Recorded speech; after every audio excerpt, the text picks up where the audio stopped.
Buenas tardes con todos. Vamos a hablar de los efectos del consumo de alcohol y drogas. En cumplimiento de nuestras capacitaciones de nuestro Plan Anual de Salud y nuestro sistema de gestión. Para empezar a hablar del alcohol y las drogas, lo primero que nos vamos a preguntar es, ¿son las drogas malas? O sea, ¿las drogas son malas realmente? Porque es importante. Y para ello debemos saber que droga es toda aquella sustancia que actúa sobre el sistema nervioso central, es decir, sobre el cerebro principalmente, y que es capaz de alterar sus funciones.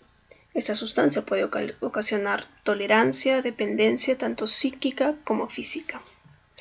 A las sustancias que ocasionan este tipo de cambios en el sistema nervioso central se les llama sustancias psicoactivas.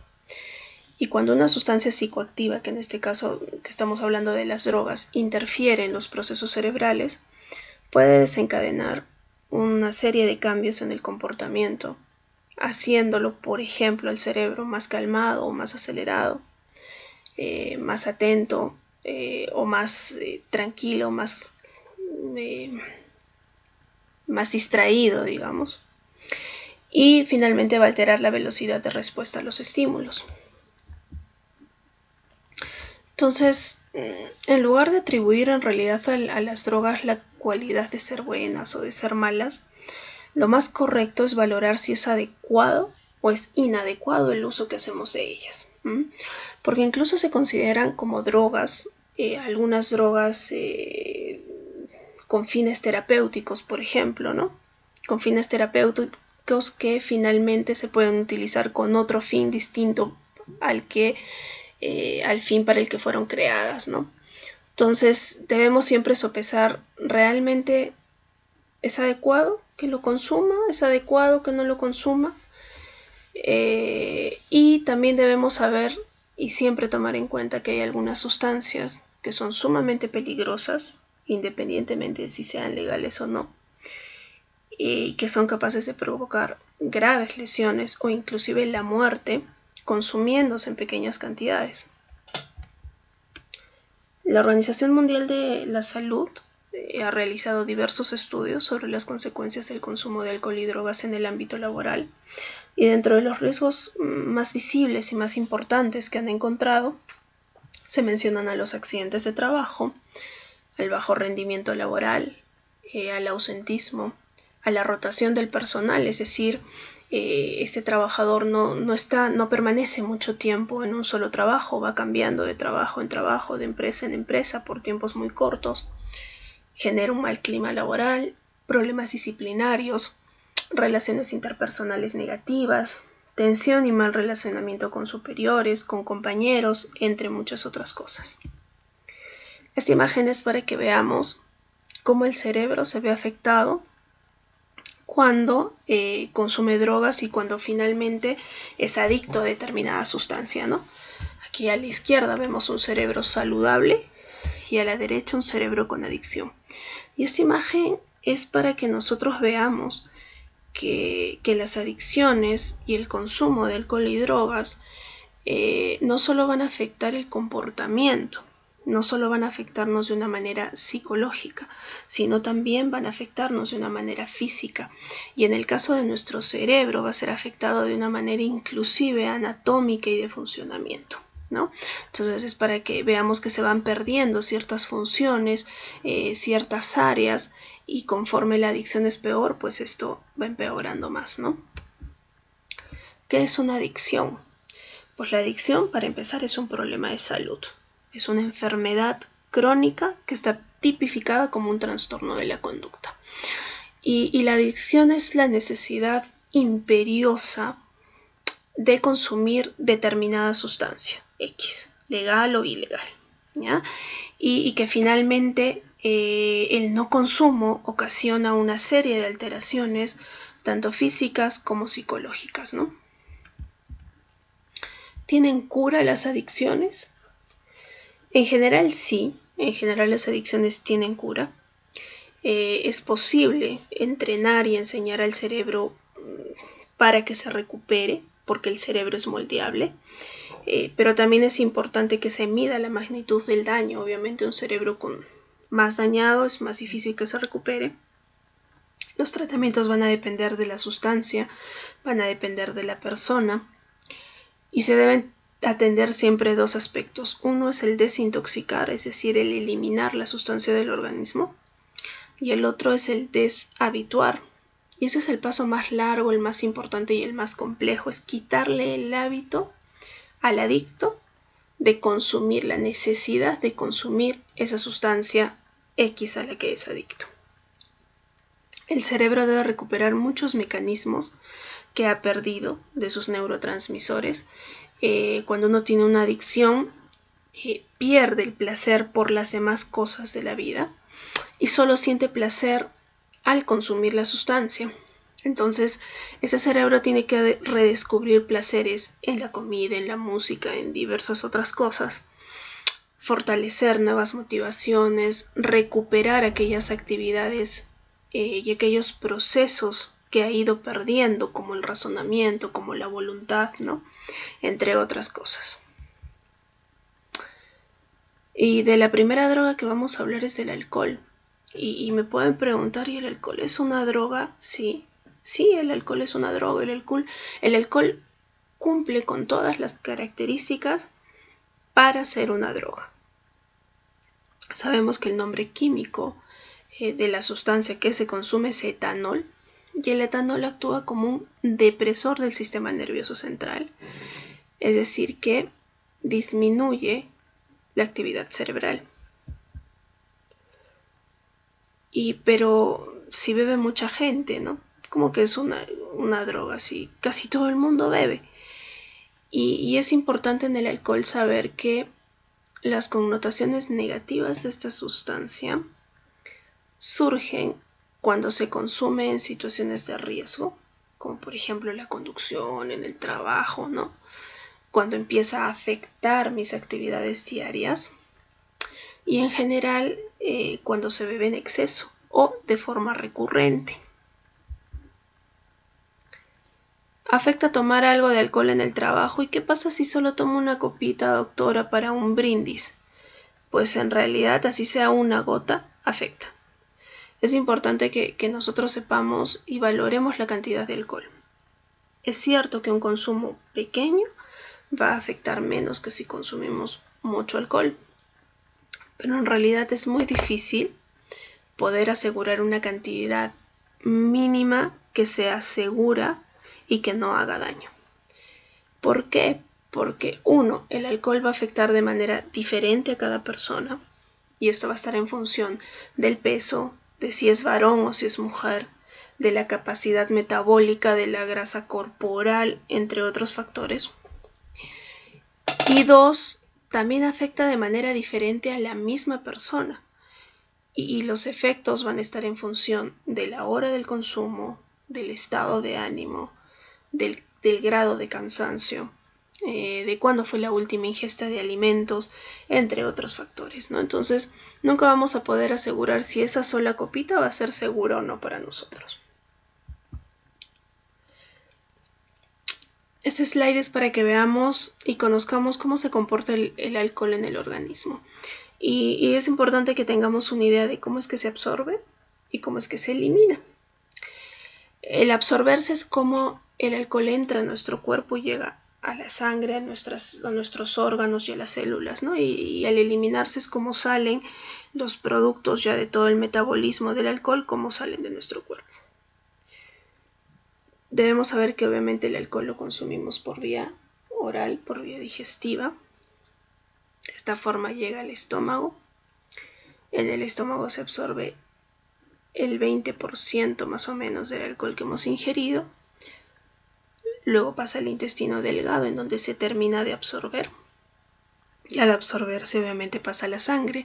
Y esta sangre con alcohol circula por el cuerpo, llega a todos los órganos y llega hasta el cerebro, ¿no? ¿Cómo se elimina?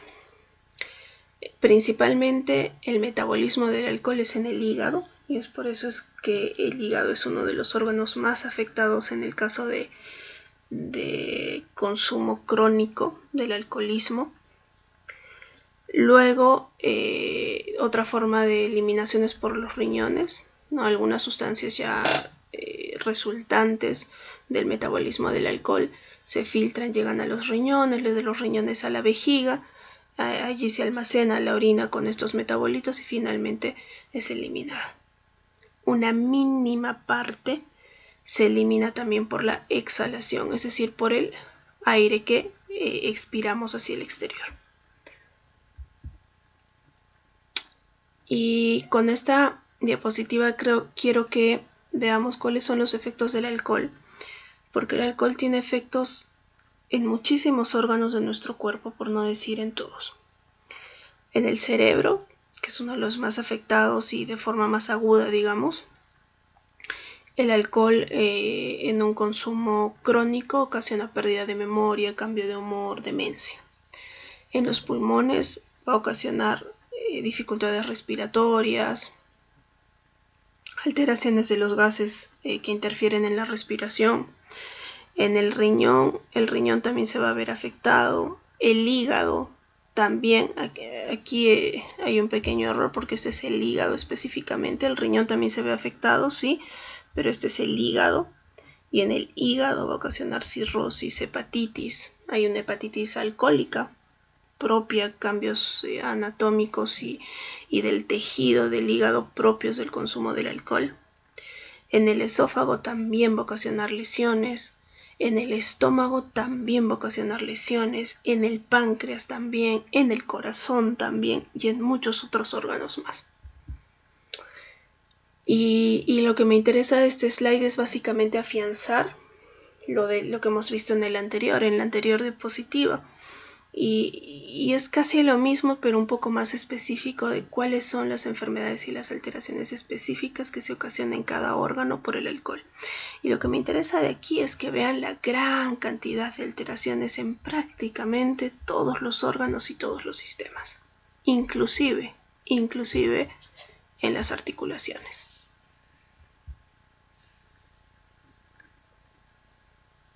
Más o menos para que tengamos una idea del tiempo de detección del alcohol. Si yo consumo una cantidad de alcohol X, en el aliento se va a detectar hasta por las 24 horas siguientes. En la sangre lo mismo. En el pelo se detecta inclusive hasta 90 días después si hubo un consumo importante de alcohol. En la saliva se va a seguir detectando de 1 a 5 días después. En la orina se va a detectar entre 10 a 12 horas después del consumo. Y quiero que veamos algunos mitos y algunas verdades respecto al alcohol. Y esto más que mitos y verdades son, creo yo, excusas del bebedor, del que le gusta beber, para seguir bebiendo. Es eso, son excusas para seguir bebiendo. Y el primer mito es que el alcohol no es una droga, y es falso, pues porque el alcohol sí es una droga. Es una sustancia que si se introduce en el organismo provoca un cambio en su funcionamiento, provoca un cambio en el funcionamiento del cerebro. O sea, es una droga, es una sustancia psicoactiva, ¿no? Y esa es la definición de droga, si es que entra tranquilamente en la definición de droga. El alcohol combate el frío. En realidad es todo lo contrario. Me da la sensación de calor a nivel de la piel, pero en realidad el alcohol ayuda a eliminar el calor del cuerpo. Entonces, una persona que está bajo los efectos del alcohol puede hacer hipotermia mucho más fácil, expuesta al frío, que una persona que no. El alcohol es un estimulante, en realidad no. El alcohol te da la sensación de estimulación en la primera hora, en las primeras 2 horas de consumo, pero en realidad el alcohol está considerado como una droga depresora del sistema nervioso central. El alcohol alimenta. Falso. El alcohol tiene calorías, es cierto, tiene inclusive algunos muchísimas calorías, pero esas son calorías vacías, porque son calorías que no te aportan ningún nutriente, a diferencia de los carbohidratos, de las grasas que tienen calorías pero que te aportan nutrientes, ¿no? El alcohol no te aporta nada. El alcohol me ayuda a dormir, en realidad no, porque si bien es cierto es un depresor del sistema nervioso, te ayuda a dormir un par de horas, pero no descansa ese organismo y no descansa ese cerebro. El alcohol se elimina del cuerpo con una ducha, con aire fresco, con café, con un plátano, No, no, el alcohol tiene que ser transformado, tiene un proceso de metabolismo en nuestro cuerpo y tiene que transformarse en una sustancia que no sea peligrosa. Y esta función la realiza principalmente el hígado. Más o menos el hígado metaboliza 1 unidad de alcohol por hora. Y no hay nada, no hay medicamento, no hay agua, no hay aire fresco y no hay café que pueda acelerar ese proceso. ¿Ya? ¿El alcohol te da energía? No. El alcohol es un depresor del sistema nervioso central, por lo tanto, reduce la capacidad de hablar, de pensar, de moverse, etc. Por eso el que está ebrio camina sesgado, ¿no? De un lado en zigzag, de un lado para el otro, o el que está ebrio habla de esa forma tan peculiar, ¿no? Tropezándose una palabra con otra. Otro mito es que por beber solo una cerveza no va a haber una lesión permanente, y es que en realidad en pequeñas cantidades el alcohol no puede lesionar, es cierto, pero en grandes cantidades sí va a deteriorar el sistema digestivo, va a deteriorar el corazón, el hígado, el estómago, entre otros órganos. Y sí, pues por una cerveza puede que no tengas una lesión permanente, pero si esa cerveza se convierte en 2, en 3, en 4, en 5, 2, 3 veces a la semana, pues en realidad hay un daño importante acumulativo, ¿no? Hay quienes dicen que el alcohol es más suave que otras drogas, y en realidad, si bien es cierto, el alcohol es una droga legal, socialmente aceptada, al menos en nuestra sociedad, porque hay sociedades en las que no, eso es lo que hace que se tienda a minimizar las consecuencias de esta droga, pero en realidad sus efectos son devastadores, igual de devastadores que cualquier otra droga. Y el último mito, que no pasa nada por conducir con una cerveza, en realidad sí pasa. Así sea una sola copa de vino, el alcohol afecta el juicio, interfiere en la concentración e interfiere en la respuesta frente a los estímulos. Entonces, definitivamente, conducir así sea con una copa de vino tiene su riesgo. Y justo eso es lo siguiente que vamos a ver en la siguiente diapositiva: los efectos del alcohol en la conducción. En esta primera columna tenemos la alcoholemia, que son los gramos por litro de sangre. En la segunda columna tenemos el nivel de dificultad para actuar conduciendo. En la tercera, los efectos que se perciben en el conductor. Y en la última columna, el nivel del riesgo. Riesgo nulo, o sea, que no haya ningún riesgo, que el conductor esté en dominio pleno de sus facultades, solo existe cuando la alcoholemia es 0.0, es decir, cuando no hay absolutamente nada de alcohol en mi cuerpo. Pero cuando ya hay algo, así sea mínimo, los efectos que se van a percibir en el conductor y el nivel de riesgo va a ir aumentando desde un riesgo medio hasta un riesgo obviamente extremo, ¿no? Y finalmente los últimos slides que vamos a ver frente al alcohol es para recordarles, sobre todo para los que son conductores, que el tema del consumo del alcohol durante la conducción no es solo un tema laboral, de falta laboral y de falta administrativa, y eso tómenlo en cuenta siempre, señores. Ustedes en la empresa se tiene una política de alcohol y drogas que ya se les ha hecho llegar, y si no, se les va a hacer llegar en los siguientes días. Y esta política de alcohol y drogas es tolerancia cero. Y esta tolerancia cero no implica, para ustedes que son conductores, no implica solamente un tema administrativo, sino que recordemos que el conducir en estado de ebriedad tiene también una responsabilidad penal pagada con cárcel y también una responsabilidad civil con una reparación civil.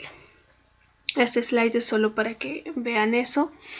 En el caso de ustedes que son transporte de carga, al igual que en el transporte público, el límite permitido es de 0.25 gramos por litro. ¿Y cuánto más o menos es eso, doctora? Bueno, dependiendo del metabolismo de cada uno, pero hay personas que con 2 sorbos grandes de un vino ya van a llegar a ese 0.25 gramos. O con un solo sorbo de vino, ¿no? O media copita de vino ya llegan a ese 0.25. Entonces, tengamos muchísimo cuidado. Si es un transporte de carga, la pena de cárcel es desde 1 mes hasta 3 años. Y si de por medio hay lesiones a personas, puede ser hasta 6 años. Y si se ocasiona la muerte por estar conduciendo bajo efectos del alcohol, tienen hasta 8 años de cárcel. Y obviamente cancelación, incapacidad definitiva para conducir cualquier otro tipo de vehículo. Entonces, piénsenselo bien antes de aceptar así sea un sorbo de vino cuando van a estar conduciendo, y peor aún cuando van a conducir un vehículo del trabajo, ¿no?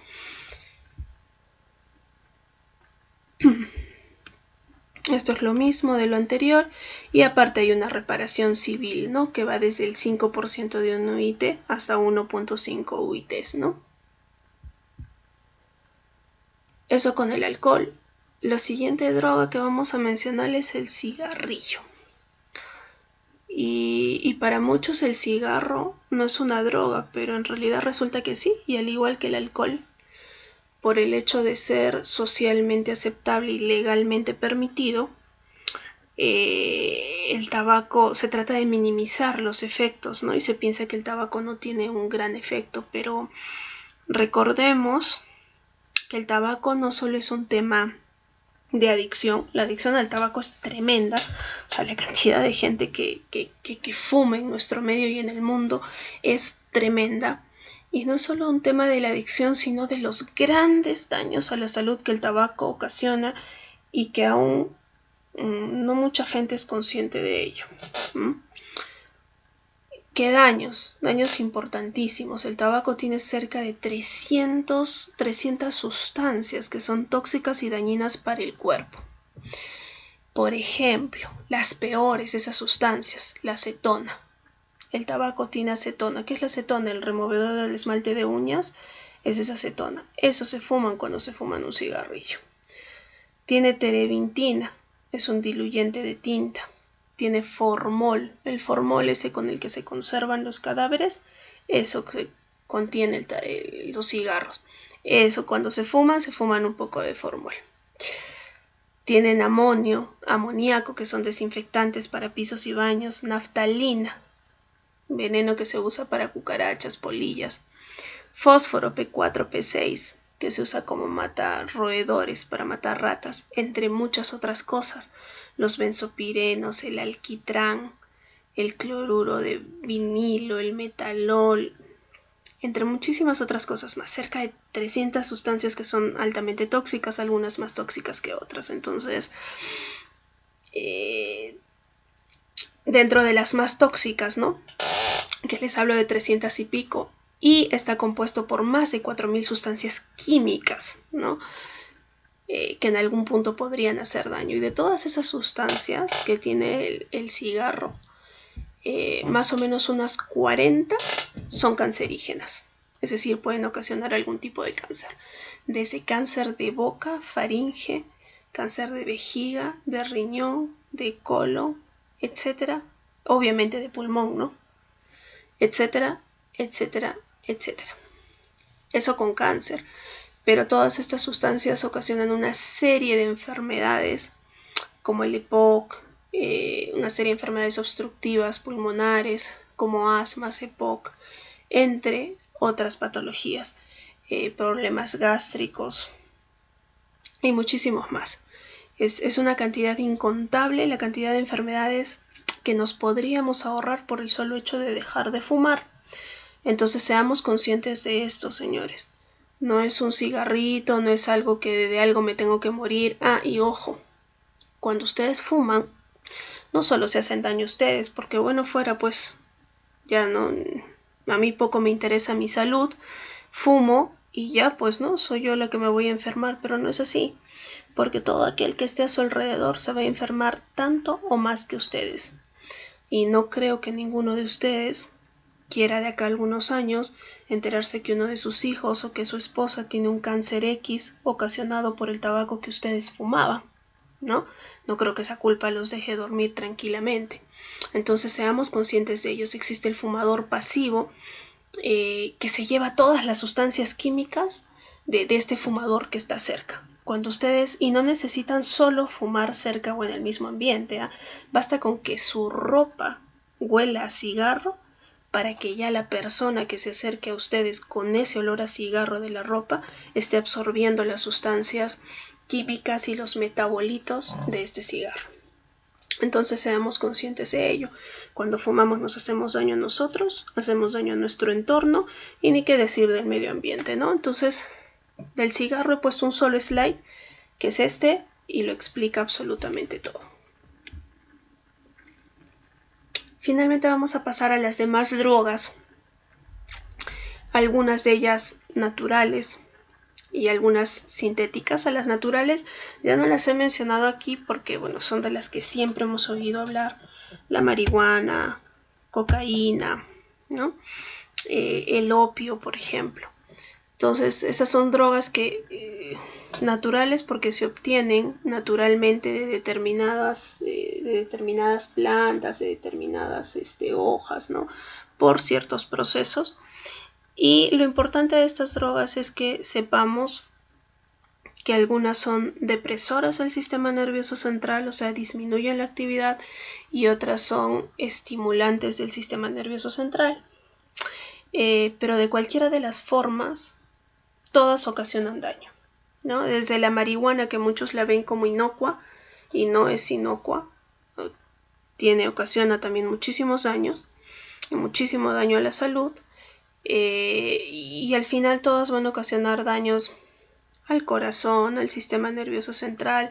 También está el tema social, el tema familiar, entre muchas otras cosas. Yo he querido hacer hincapié con este slide sobre las drogas sintéticas porque en estos últimos tiempos se hablan mucho de ellas, se ha aumentado muchísimo el consumo de estas drogas sintéticas y está afectando muchísimo, sobre todo a nuestra población más joven, que es la que está más expuesta, ¿ya? Dentro de estas están las, entre comillas, sales de baño, que es la catinona sintética, las metanfetaminas, el éxtasis, la ketamina, el LSD, entre muchas otras cosas. ¿Y cuál es la diferencia con las drogas clásicas, digamos? Es que estas están elaboradas a través de procesos químicos. Y sí, pues hay mucha gente que se dedica a ser científicos del mal, ¿no? Así como hay científicos que van descubriendo medicamentos, que dedican su vida a la ciencia para descubrir curas, medicamentos, sustancias X.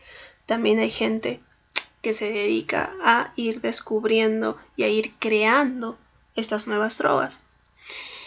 Estas drogas no se obtienen de una planta, como si pasa con los cannabinoides, como si pasa con el opio, ¿no? Sino que se obtienen de cambios moleculares, de reacciones químicas. La mayoría de ellas se presentan en pastillas, en polvos o en líquidos, ¿no? Y obviamente las investigaciones y el procesamiento y la producción se llevan a cabo en laboratorios clandestinos, ¿no? Porque todas estas drogas pues son drogas ilegales, ¿no? Algunas de ellas se han elaborado con principios activos de la industria farmacéutica, sobre todo principios activos abandonados, ¿no? Que se empezaron a hacer estudios con determinado principio activo para determinada enfermedad y en el proceso se fueron encontrando fallas, se fueron encontrando cosas que no iban bien y terminaron abandonándose, y finalmente esta industria clandestina coge esos procesos, esos principios activos, y de allí empieza a crear este tipo de drogas sumamente importantes en la actualidad, de fácil accesibilidad, y que toda nuestra población, como les decía, sobre todo la más joven, está sumamente expuesta, ¿no? Y entonces a estas drogas sintéticas se les conoce como las nuevas. En general a todas las de este tipo de drogas son las nuevas sustancias psicoactivas, ¿no?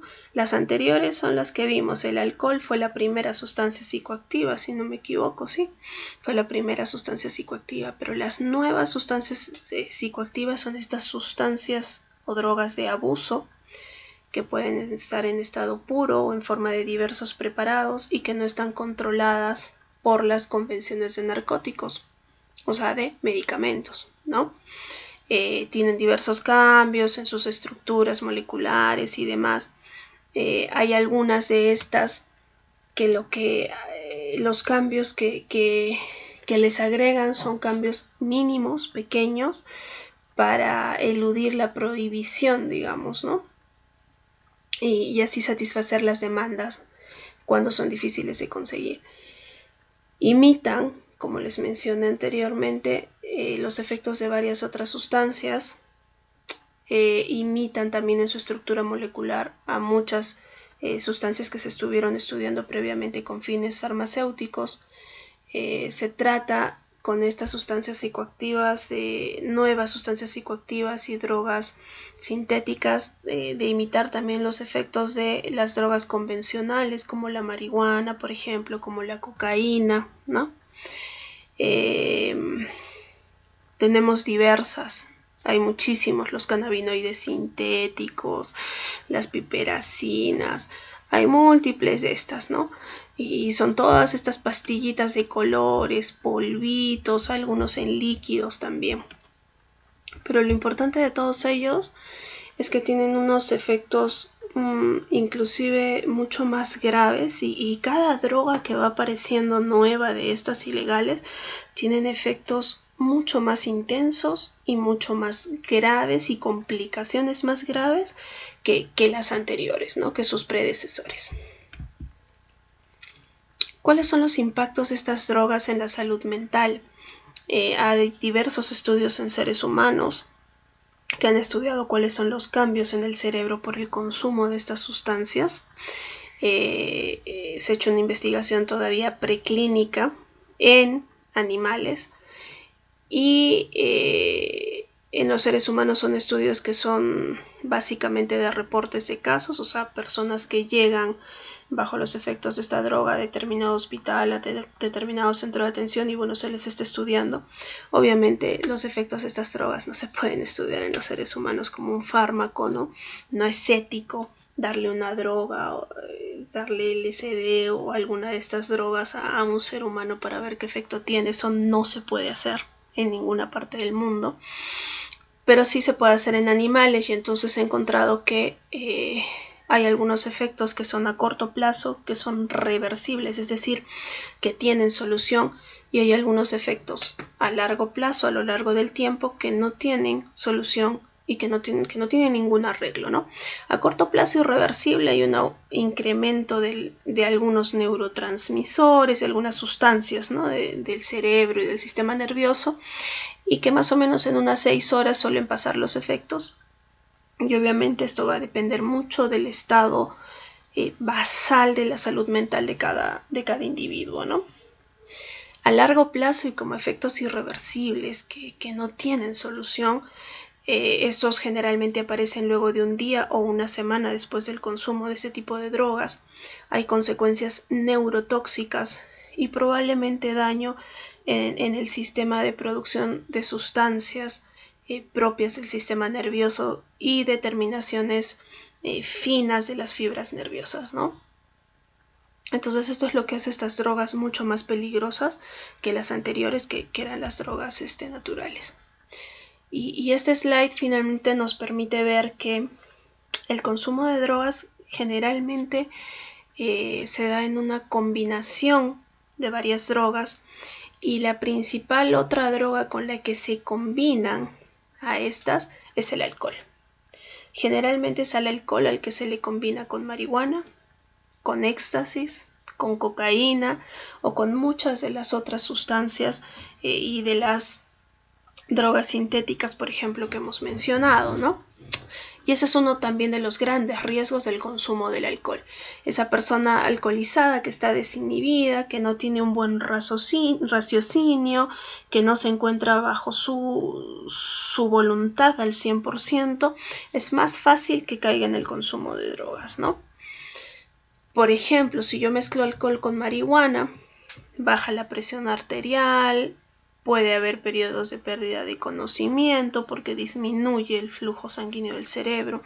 Si yo combino alcohol con éxtasis, se potencian los efectos de deshidratación, se favorece el golpe de calor que da el éxtasis y eso puede conducir a la muerte finalmente. Si se combina alcohol con cocaína, aumenta el deseo de consumo. El alcohol enmascara los efectos de cocaína y aumenta el deseo de aumentar el consumo, de consumir más, ¿no? Por lo tanto, se incrementa la toxicidad en el hígado, en el cerebro.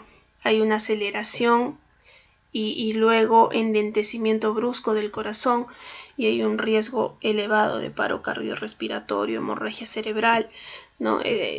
Entre muchas otras cosas.